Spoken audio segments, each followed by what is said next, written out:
So at the start of every masterclass, we have an icebreaker. Hopefully that helps you. So we basically have these cards, which you can pick from, There's 6 categories: life, random, deep experiences, if you could, and would you rather. I don't know which card correlates to what. Can I just pick by color? I'm just going to go with green. And feel free to answer as honestly as you like. Oh my God. If you could meet any historical figure, who would you choose and why?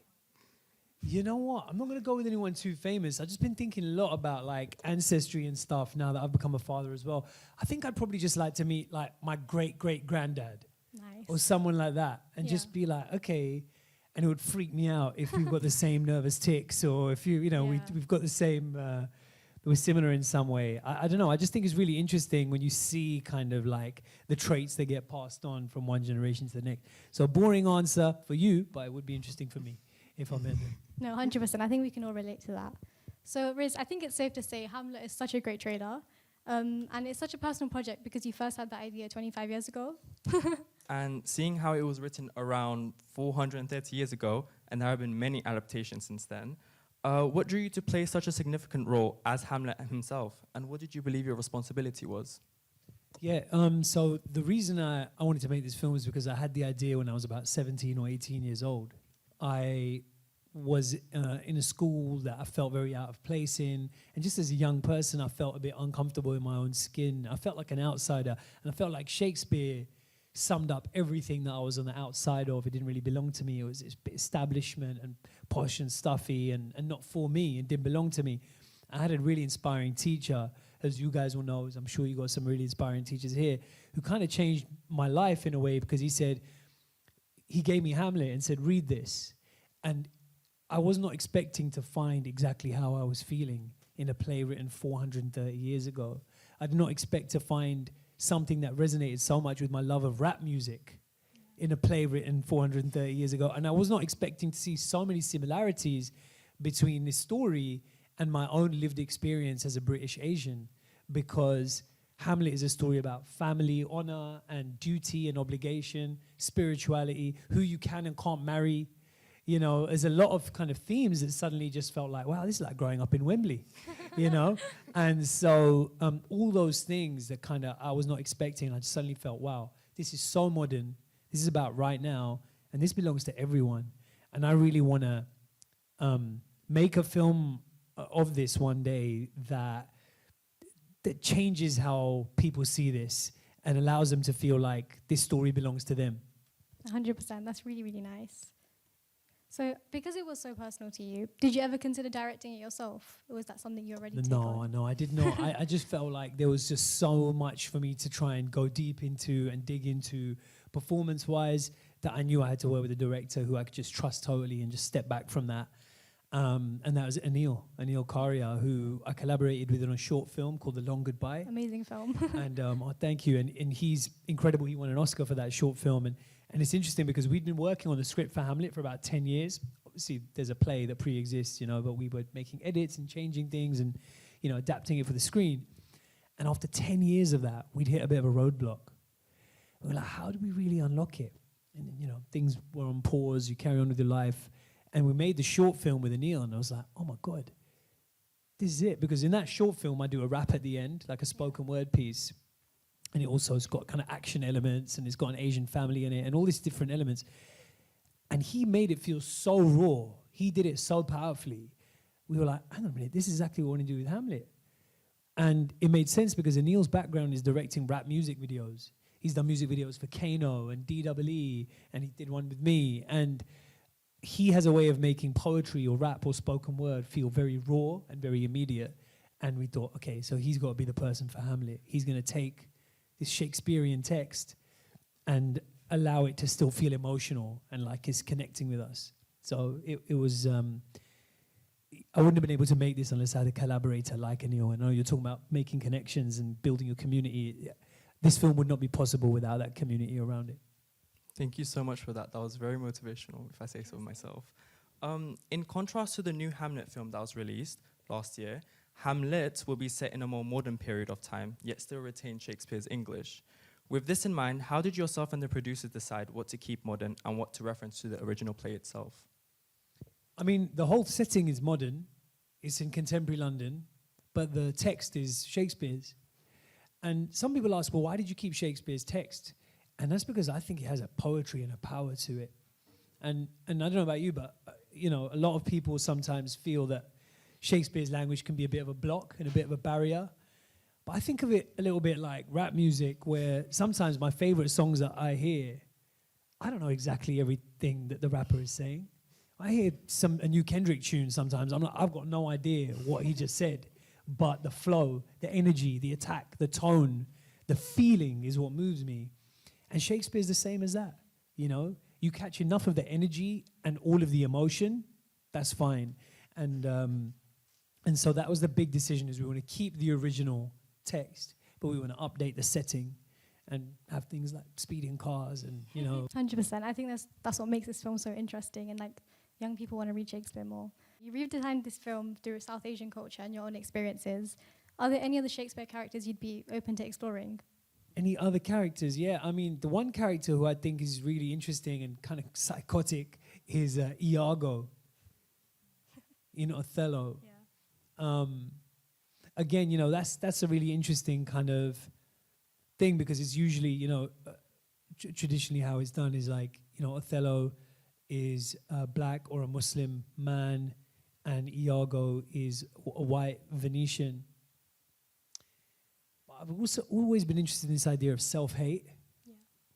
I've always thought it'd be interesting if Iago is brown as well. And he's jealous of this other guy that's like him, and he's projecting his own insecurities and disgust onto this other person. And, you sometimes see that, out there in the real world. But Iago's interesting to me because he's playing with words. His power is his language. Yeah. That is his superpower. He can weave a story and trap people in it. And I just think that's so much fun to play with. 100%. Thank you for that. So I've personally felt as well that being an ethnic minority, or a global majority, depending who you're speaking to, can feel like you're trying to balance representing something that's bigger than yourself. So how do you navigate telling stories and being aware of like the added weight of limited South Asian representation? Yeah, I've been on a real journey with this, and I think everyone's got their own journey, and there's no right answer. I can just speak to my own journey. Yeah. I felt a massive sense of responsibility to represent when I came into the game, and I don't regret that. I'm proud of being a part of the projects that I've been a part of, whether it's like Four Lions or Road to Guantanamo and stuff that really kind of tackled these issues, and trying to think like, what does the 18-year-old version of me wish existed, and that kind of thing. I think I've realized now, though, that I think the most powerful thing an artist can give you is a feeling of freedom. More than saying, oh, that's me, I agree with that. I think it's really powerful for you, or at least for me, is when I'm an audience member, when I just think, wow, that person is just flying right now. That person is just free. They just give 0 Fs, and they are just doing them. And now I think less about representing others and more about presenting myself. Yeah. And if I can be true and honest to where I'm at as an artist, if I can embody my work with a sense of freedom, then maybe people receiving it will feel that sense of freedom and liberation as well. Maybe they'll feel that electric current. So it's like, the shift is almost like talking about liberation versus being liberated, and that's kind of where I'm trying to go now. And that's what Hamlet is. I don't know if anyone else wants this Hamlet. I know that I want it. Yeah. I know that I needed it to grow as an artist. I know that it's something that I've been obsessed with, so I just have to work through it and share that and then see what happens. Thank you. That's very beautiful. Thank you so much for that. In an interview with Deadline, you stated there are many similarities between yourself and Hamlet. And I quote, "There is a lot of stuff in this that is a part of my lived experience in the Asian community." So, considering this, do you think this particular film will help deteriorate stereotypes about the Asian community and uplift a more positive profile for this particular marginalized group?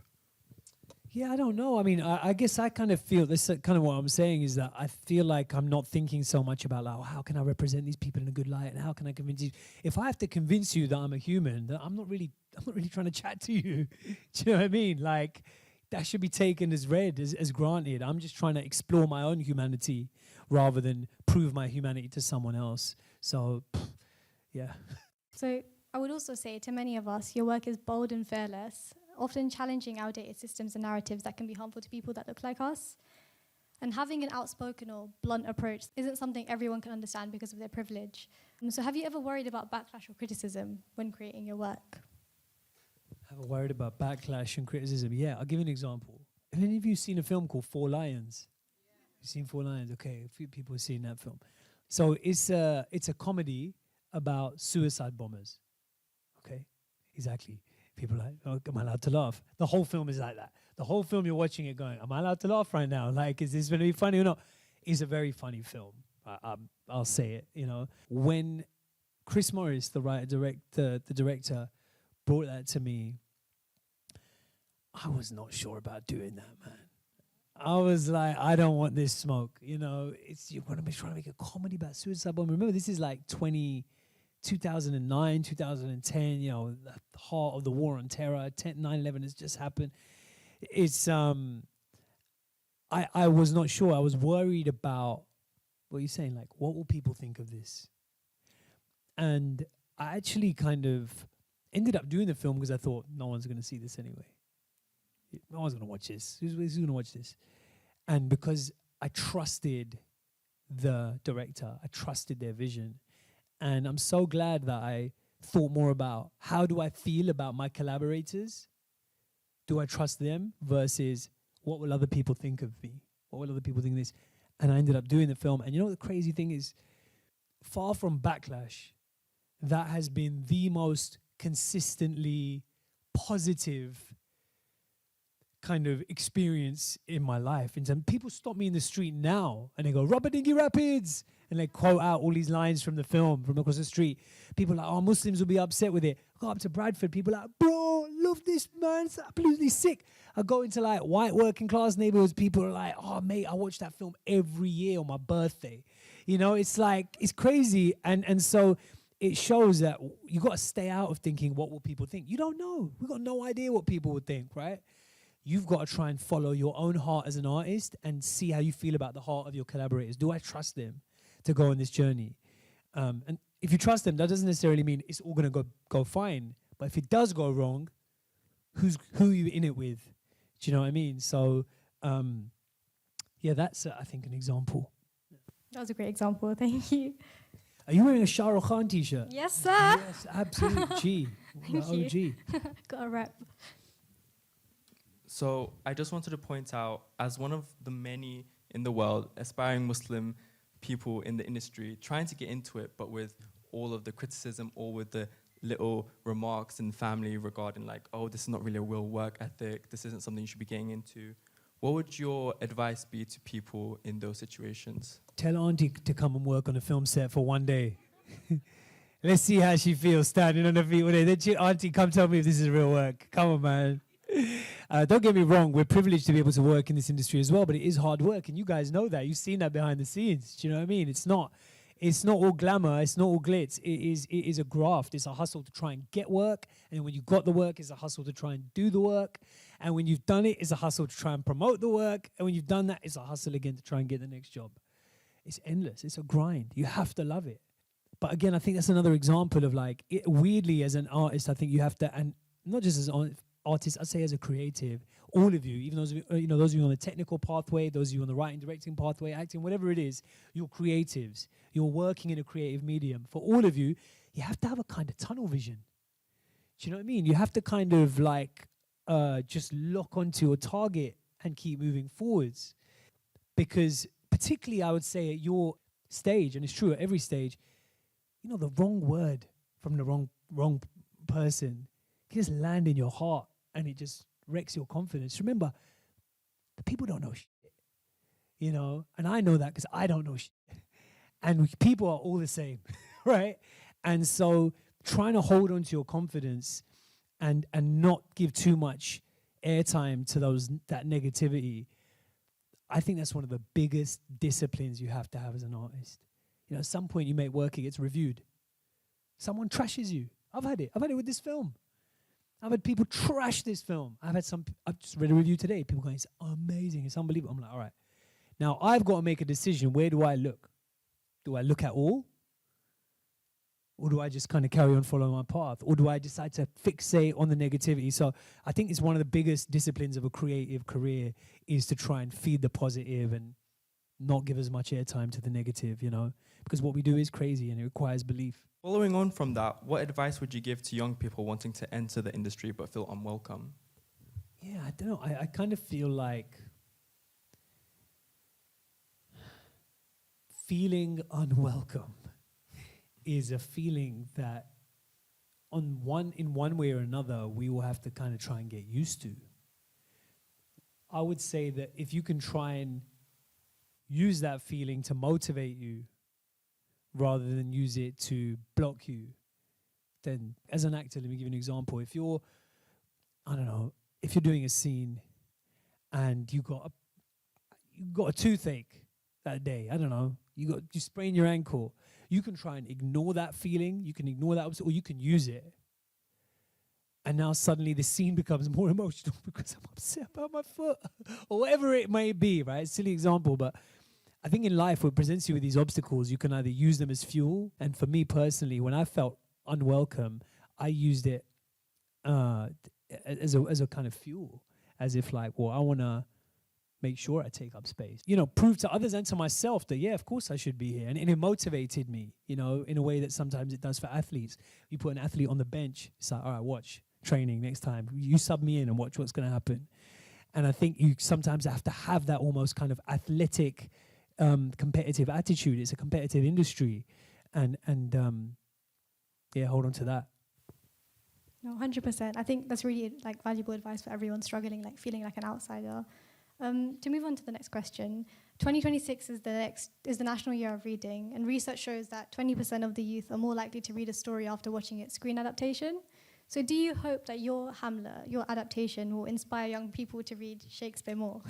Yeah, I mean, if it does, that's just beautiful. I believe that Shakespeare is generally, it can be read and it's beautiful to be read. It's really meant to be heard out loud in performance, in the same way as, say, Urdu poetry is generally supposed to be recited, or, you know, Shakespeare, it's an oral tradition.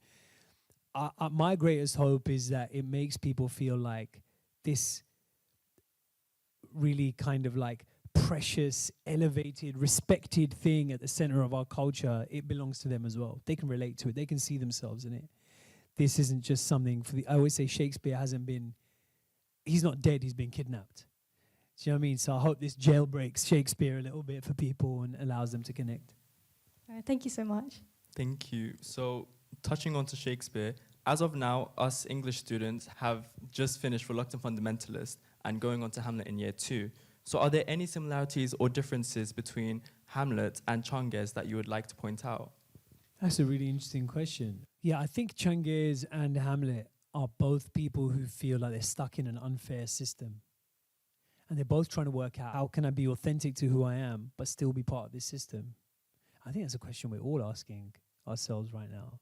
Like, we pay our taxes, look what they do with them. They start wars, they kill people. Look what, like, we're a part of, you know. Look at the brands that we buy and we give money. You know, we're all just part of it. There's no escaping it, you know. I think that's what makes the story of Hamlet feel quite modern. And in a way, like you're saying, very similar to the story of Reluctant Fundamentalist. It's, how do I live in this world and be true to who I am? No, thank you for that. Thank you so much. How has reading, so touching on Hamlet, Reluctant Fundamentalist, they're all based on books, scripts, all of that in general. So how has reading shaped you as a person and as a creative artist? I'm just going to be really honest and say I'm not a big reader at all. Yeah, I had a lot of problems kind of sitting still and focusing, and probably had some ADD kind of stuff going on as a kid in school. And I did well in school academically, but sitting down to read long chunks of text, I could memorize stuff quite easily. But sitting down to read a novel, read a book, I had always struggled with that to this day. And I think in a way, like, my reading life is mainly scripts, you know. And to those of you on the screenwriting track and across that, you'll see that screenwriting is its own beautiful form of writing. It's like poetry.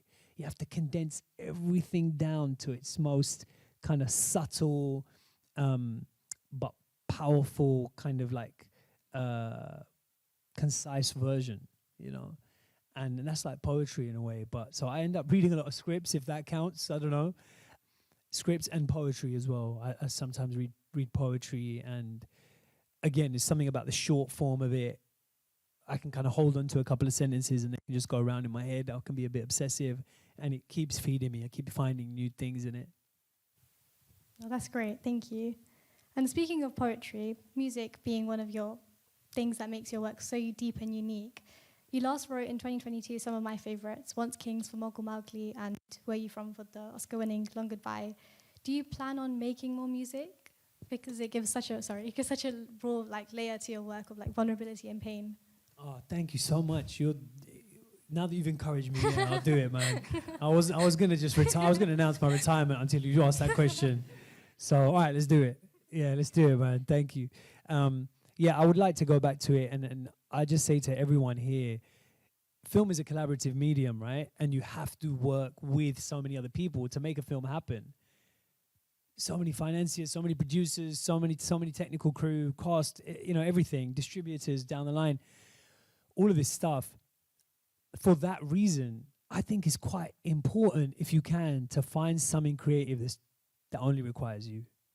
It could be jigsaw puzzles. You could do whatever you want, but just see if there's a creative outlet where you don't have to wait for someone else to give you permission and resources. And for me, that was always writing. That was always writing and performing, poetry. Thank you.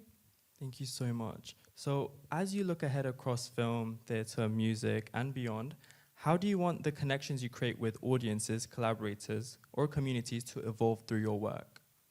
I personally don't want people to come away from my films with one message. I want them to come away having felt something, feeling moved, and feeling connected to their feelings. If there's one message that I believe runs through all stories, it's that we are the same. We are all one.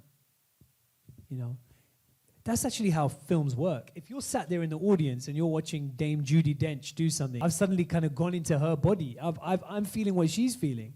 I'm watching Moonlight and I'm suddenly this 8-year-old kid in Miami or whatever. It's crazy the way the story of this body swap technology, right? Yeah. Especially film. And I believe it only works. It's only possible because underneath we're the same. We all share the same well of emotions. So I feel like in a way that the message behind all stories is this is different to you, but come and step inside this experience.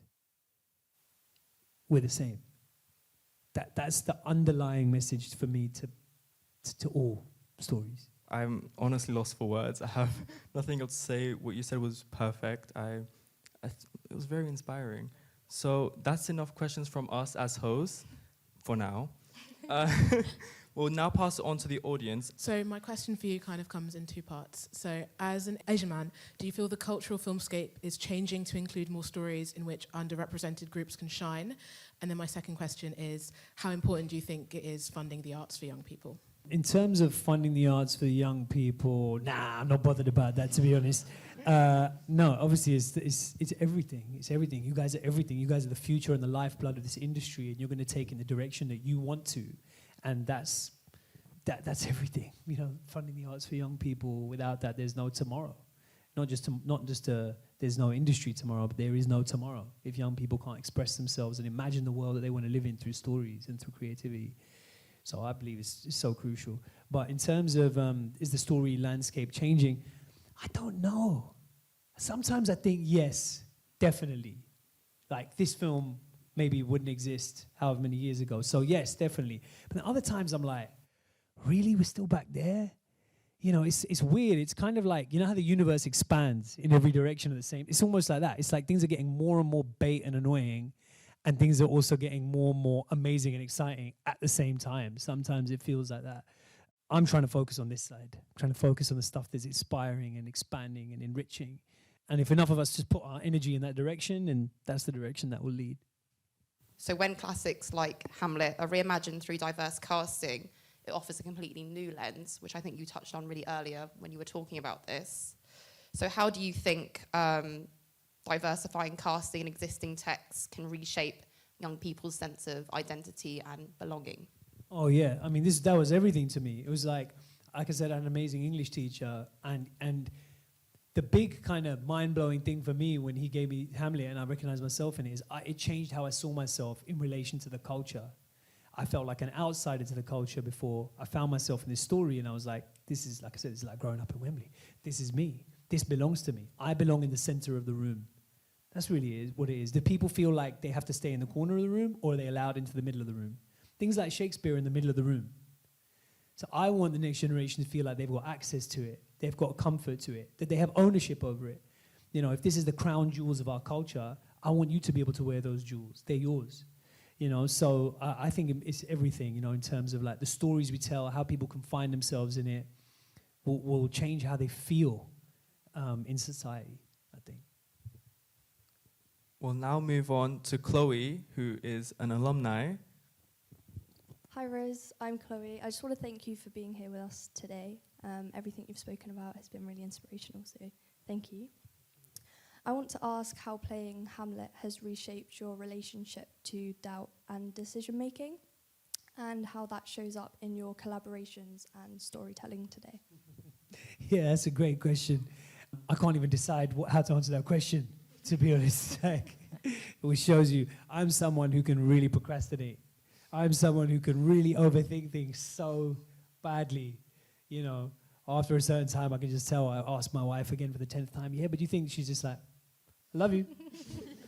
I love you means I'm done. Do you know what I mean? Don't chat to me anymore. So I feel like that's something that was really relatable about Hamlet. And in a way, it made me feel less bad about it. I said, if the kind of most famous character in the history of literature is also a procrastinator who can't make his mind up, can't decide what he wants for off the menu, then maybe that's not so bad for me. But on a more serious note, in terms of creatively speaking, I knew that if you go down the route of analyzing Hamlet, you're screwed, because it is so infinitely deep and rich. And you could do this way, but that could mean that, but this could mean that. And actually, a minute, you got the verse, you got the rhythm as well. So if this rhythm breaks here, that means that line means this, means actually that. You could just go so off the deep end. And so Hamlet forced me to just go, how do I feel in my body? I'm going to listen to that. What do I feel in my heart? What do I feel in my body this is about for me? Not how do people expect to see this? Everyone's performed Hamlet. How does this usually done? Just how does this feel in my body? Right, the decision's made. Generally, I'm realizing that any decision I try to make from up here, I go around in circles. Usually my body's already made the decision. You know, and you just have to kind of listen to it, even if that feels scary. Thank you. Thank you. That was really insightful and I think comforting for a lot of us to hear. Our next question will be from Harris. How important is it for an actor or anyone working in the creative industry to keep their integrity in terms of their beliefs? And I was wondering if you had any challenges in your career where you felt as though your voice wasn't being heard, or where it conflicted with a prominent crew member. Oh, yeah. Look, man, holding on to your integrity and your beliefs, it's a really big question. Because on the one hand, you're nothing without your integrity and your beliefs and your principles. And if you sell them, then what else is there, really? On the other hand, I'm not saying you should sell your soul. Rent it. No, I'm not saying you should sell your soul. I'm just saying that this is a collaborative medium. It's about give and take. And sometimes entering something in with such a black and white kind of view can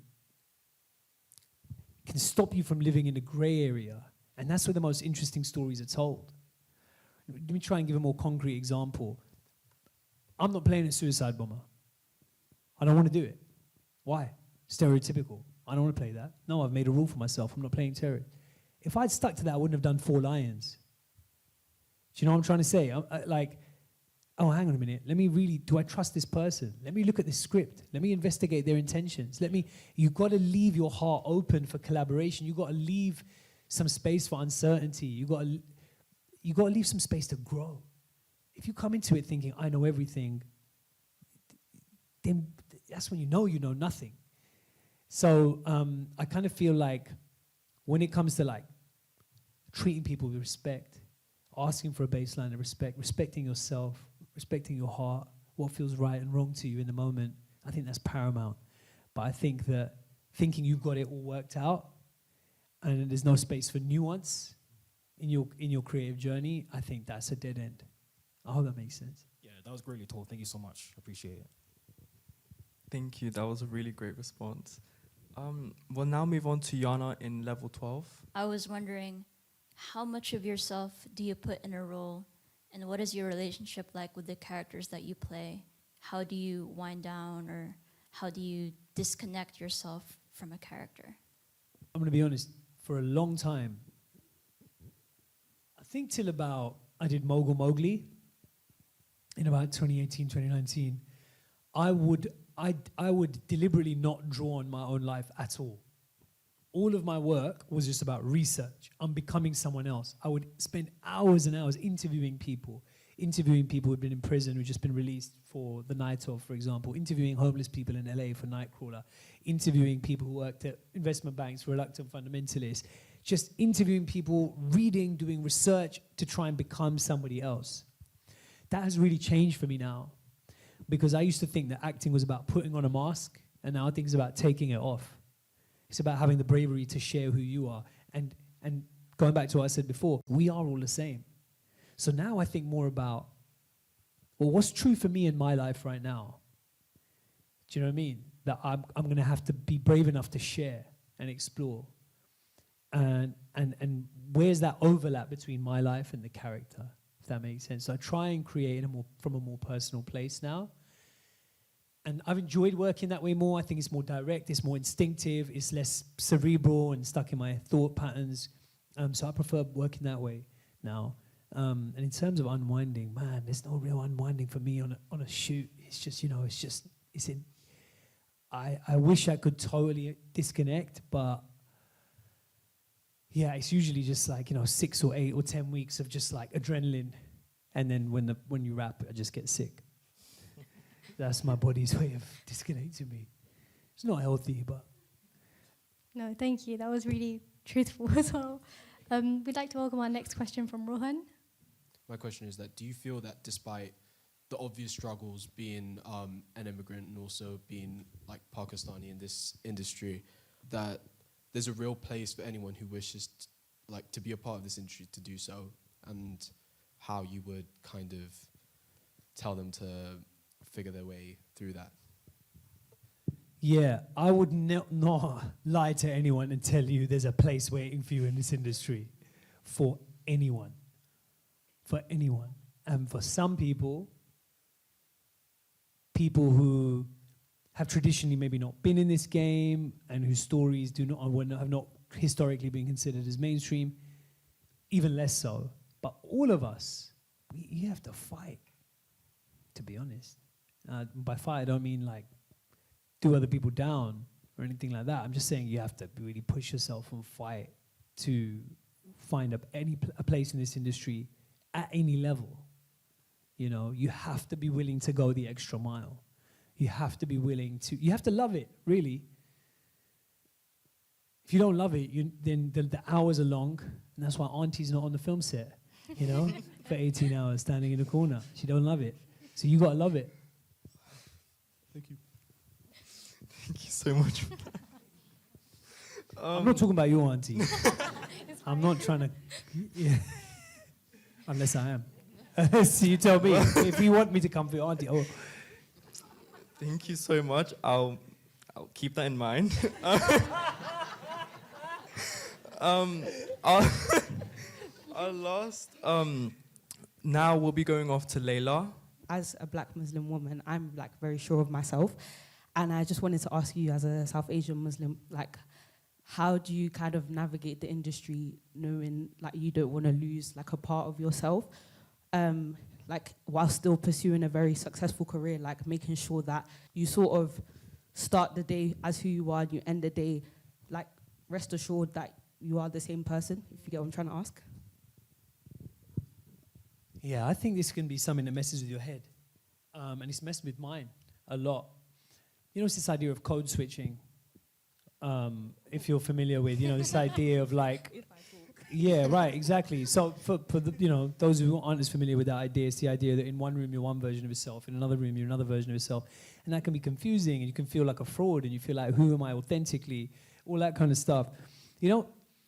I think it's really important to hold on to the authenticity of your values and your heart. But I guess feeling like you're in a room full of people who aren't exactly like you can be unsettling in the beginning. It was for me for a long time. It still often is.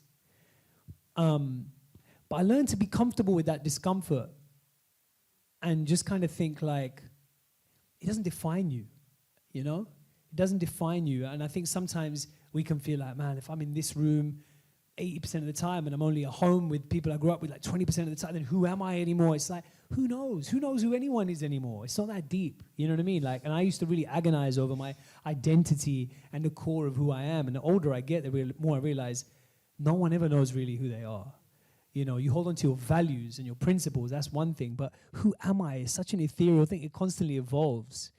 And so what I've found is, if this doesn't sound too weird, the more I've been eager to hold on to who I am, the more tense I've been about who I am. And the more I've been relaxed about not being 100% sure who I am, but exploring, the more comfortable I've felt in myself, if that makes sense, And I think that sometimes we can think ourselves into circles, particularly if you feel like an outsider in a room, particularly if you feel like you don't belong. We're made to feel self-conscious. It's not our fault. But the less I think about it, the easier that stuff gets, if that makes any sense. Yeah, I've also seen. Thank you very much. Thank you so much. Honestly, I really loved how you brought up code switching. It's something very overlooked. We have time to capture a few wildcard questions from the audience. So please raise your hand and Charity will throw the catchbox mic to you. So I have a question on what's referred to as color blindness, where people of color will be casted not necessarily taking into account their ethnicity. And a lot of the time when I see it, I feel like when you're telling someone else's story, right, using these people, it feels like there's a disconnect there. So what do you think of like color blindness versus what you're doing, where you're retelling it through a South Asian lens instead of just telling the white story with a South Asian cast? That's such a great question, yeah. I always prefer trying to lean into the reality of a situation. That's why we did it this way. We didn't just do it Hamlet set in the 1500s in the Kingdom of Denmark, doing sword fighting, but everyone's brown. Right? Something that feels like, well, why? Like, what are you actually doing? I'm not saying those things shouldn't exist on stage. Let them exist. That's great. I'm just personally interested in like, all right, if you go down that road, let's really go down that road. Like, it's like I'm more interested in taking 10 steps in one direction than one step here and one step there. I just think it can be a bit more committed as a kind of way of telling the story. So at least that's what we did here. Thank you so much. Anyone else? I recently started working with my mentor who produced Hamlet, Michael Leslie, and he was talking about you on set and saying, because I think you produced this film as well, and how you kind of, it's not as like a deep question as other people have been asking, but navigated like producing and then acting, and he said like the way you would switch between and like know when you needed to be locked in with the character and then like offset as well, and how you navigated the two roles. No, it's actually an extremely important question. We always have to multitask on film sets. Not even if you've got one job, you end up doing 10.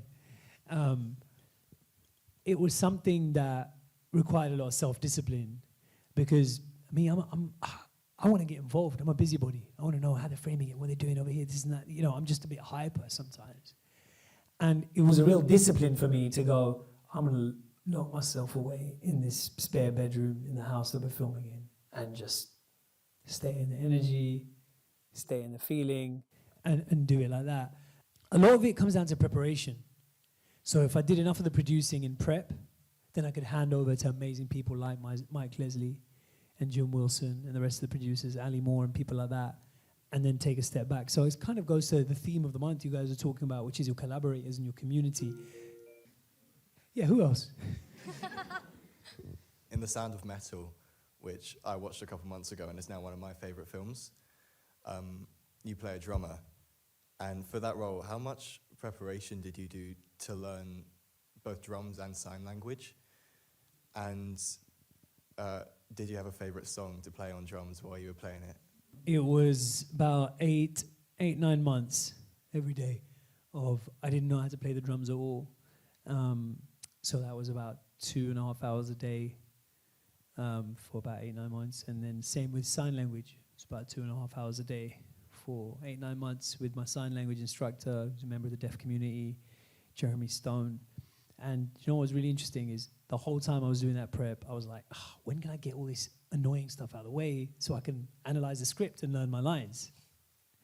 And the real gift, sometimes the curse is the gift. You know what I was saying? Like the obstacle, the toothache, the sprained ankle, that is actually the gift. And so learning the drums was like my toothache. I was like, how is this preparing me for the role? I've got to work on the script. That's how I'm usually used to working. Of course, there was no time to work on the script in the end. Like I knew the story, but when I turned up on set, I realized, wow, sign language and playing the drums has prepared me physically in a different way. It's put the character into my body in a different kind of way. So it was challenging. I was freaking out until the very last minute, you know.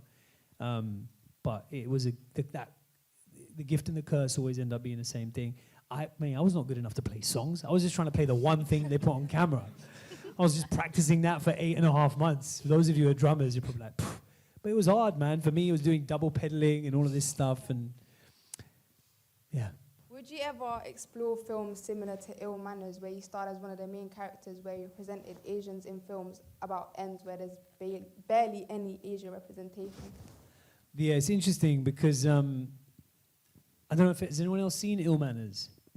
Plan B. Really, really unique film. It's a musical set in a neighborhood that, as you said, is the kind of neighborhoods that don't get represented a lot in British film. Yeah, I mean, look, I'm open to taking on any role that pushes me out of my comfort zone. I think that that's a really important kind of thing as an artist. You should always go slightly outside of your comfort zone. If you are slightly off balance and you slightly don't know what you're doing, 2 things will happen. First of all, you'll feel paranoid you're going to get fired any second, so you'll work harder. And the second thing is you will not be fully in control of what you're doing, and an instinct will take over. And those are the 2 things, hard work and instinct, that are the key to your creative success. So I always try and do things that are out of my comfort zone. At the time, I'd never done a film like that. So would I do a film exactly like Ill Manners again? I wouldn't, because I've done that. But I would try and continue to do things that take me out of my comfort zone. Thank you so much for that. Riz, I just want to say thank you so much for your time today. I think everyone was so inspired, especially me. And yeah, can we have a big round of applause for our guests?